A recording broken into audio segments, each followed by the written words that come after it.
సారి మీరు చూసి ఒక్క నమస్కారం చేశారనుకోండి, అది పరమమంగళములను ఇవ్వగలుగుతుంది.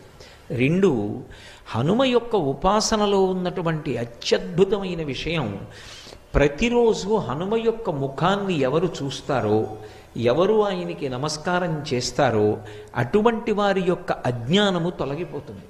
చాలా తొందరగా వారికి జ్ఞానకటాక్షము కలిగేటటువంటి అదృష్టాన్ని పొందుతారు.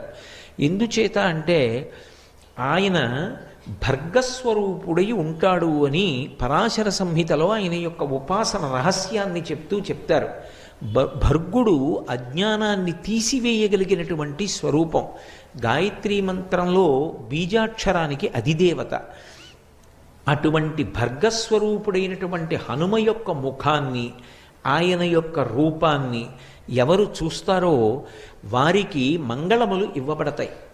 అందున ప్రత్యేక